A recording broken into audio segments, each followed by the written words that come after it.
नमस्कार, स्वागत है आपका द न्यूज पर। मैं हूं आपके साथ शेरिन। जहां एक तरफ लोकसभा की वोटिंग से पहले प्रधानमंत्री नरेंद्र मोदी की भ्रष्टाचारी और धमकी देने वाले लोगों के लिए जो है वो खुली चुनौती के भ्रष्टाचार और लोगों और मुझे धमकी देने वाले लोगों को जाना ही पड़ेगा जेल। तो वहीं दूसरी तरफ देखिए, वोटिंग से पहले फिर एक बार जो है वो पश्चिम बंगाल की उत्तरी दिनाजपुर में नजर आया है जंगल राज, यानी कि ममता बनर्जी के चहीते विधायक और उनकी पार्टी के विधायक ने फिर एक बार अन्य पार्टी के वोटर और जनता को जो है वो खुलेआम दी है धमकी।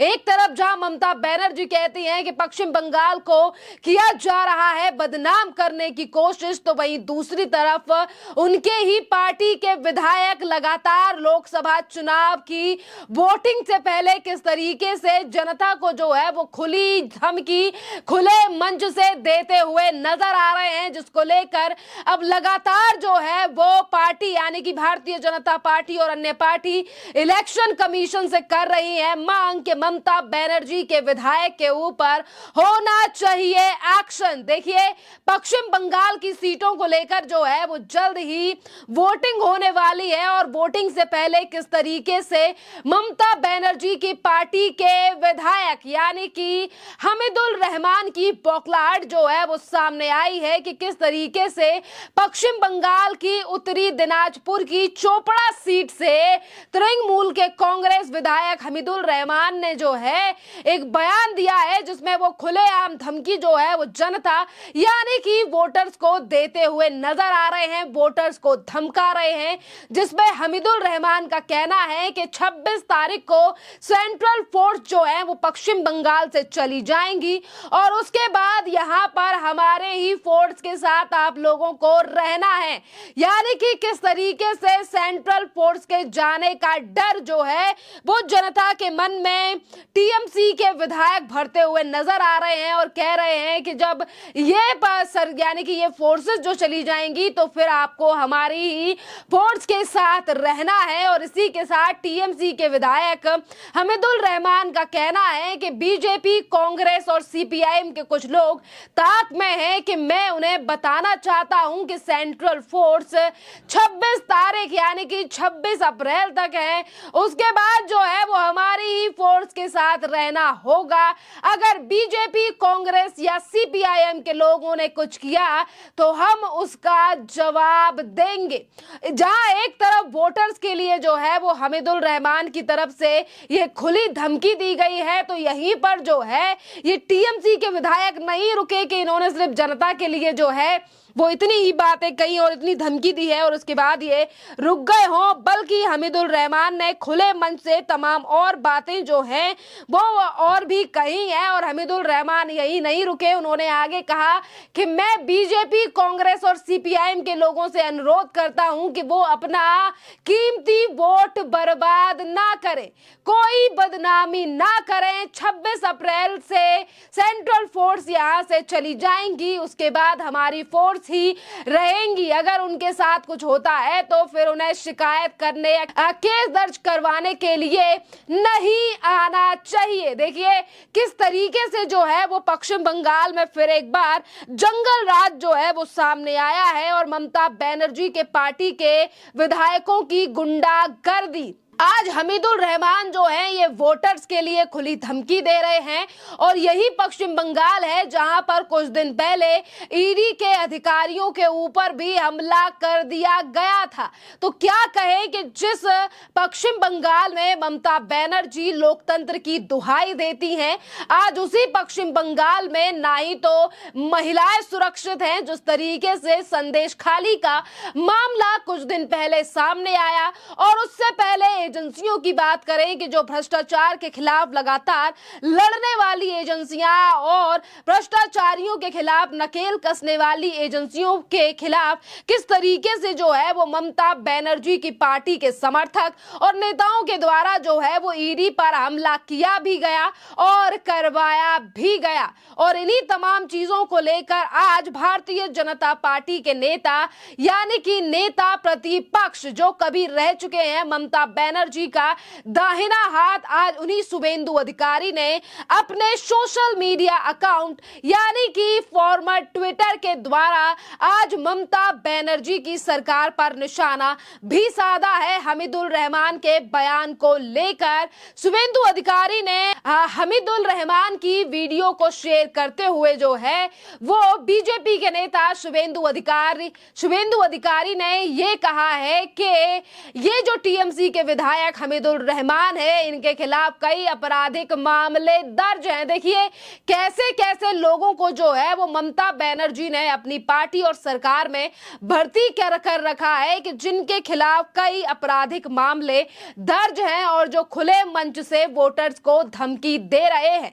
जहां एक तरफ इस बात का खुलासा शुभेंदु अधिकारी की तरफ से किया गया है, तो वहीं दूसरी तरफ शुभेंदु अधिकारी आगे ये लिख रहे हैं कि एक तरफ हमीदुल रहमान के खिलाफ कई आपराधिक मामले दर्ज हैं, उन्हें वोटर्स और विपक्षी पार्टी के कार्यकर्ताओं को धमकाते हुए इस वीडियो में साफ साफ देखा जा सकता है कि वो साफ साफ कह रहे हैं कि एक बार चुनाव खत्म हो जाएगा, सेंट्रल फोर्सेस चली जाएंगी, जिसके बाद टीएमसी की फोर्स रह जाएगी और इसके बाद वोटर्स और विपक्षी पार्टियों के कार्यकर्ताओं को उनसे निपटना होगा। मैं चुनाव आयोग से अनुरोध करता हूं कि टीएमसी के विधायक की धमकी पर संज्ञान ले और जो स्पष्ट तौर पर वोटर्स को धमका रहे हैं।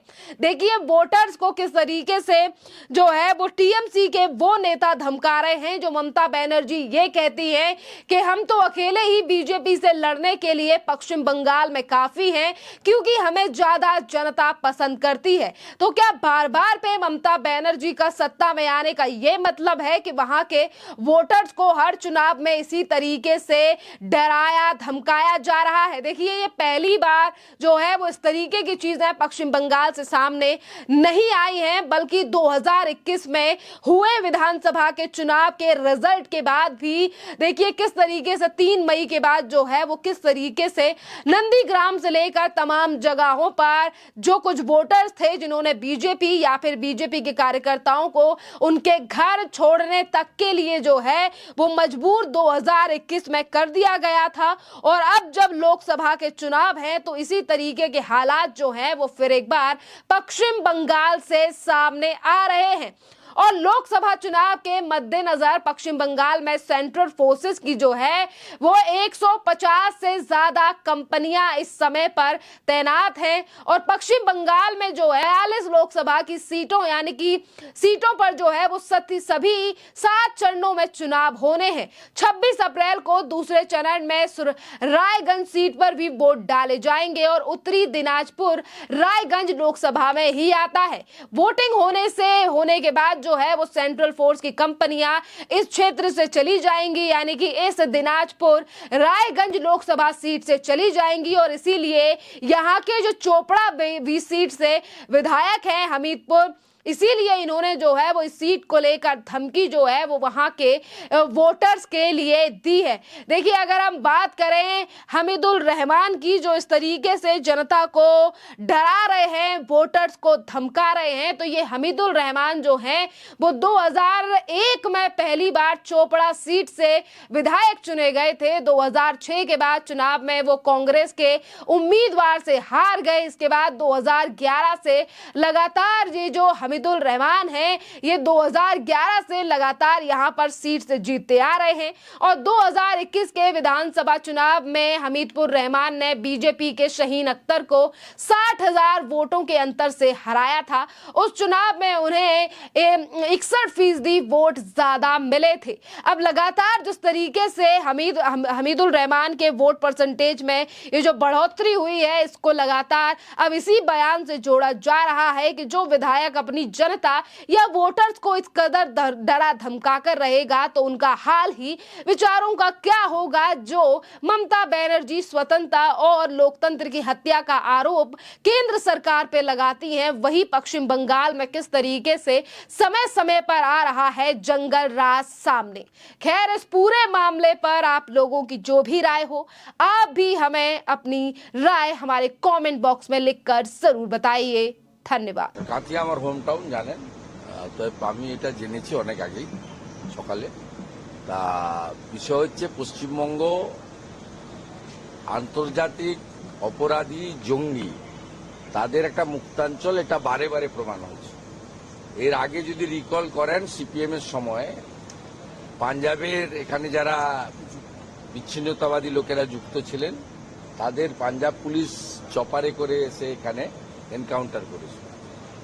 পরবর্তীকালে বঙ্গবন্ধু মুজিবুর রহমানের দুজন ফাঁসির দণ্ডাদেশপ্রাপ্ত খুনি, একজন হাবড়াতে হোমিওপ্যাথি ডাক্তার হিসেবে দীর্ঘদিন ছিলেন, পরে তাকে এনআইএর সাহায্যে গ্রেপ্তার করা হয়। পরবর্তীকালে পার্ক সার্কাস থেকে মাজেদকে গ্রেপ্তার করে ফাঁসি কার্যকর করে বাংলাদেশ সরকার। পার্ক সার্কাস মানে কলকাতার একেবারে কেন্দ্রবিন্দুতে আছে এবং তিনি মাজেদ মাস্টার হিসেবে পরিচয় দিয়ে থাকেন। তাই এটা স্বাভাবিক যে গোটা ভারতবর্ষে যত এই ধরনের বিচ্ছিন্নতাবাদী ঘটনা ঘটে তার সেফ জোন এইটা। এটা সিপিএম করতো, মমতা ব্যানার্জি করছে। মমতা ব্যানার্জি নিজে দেশ বিরোধী কাজের সঙ্গে যুক্ত সরাসরি।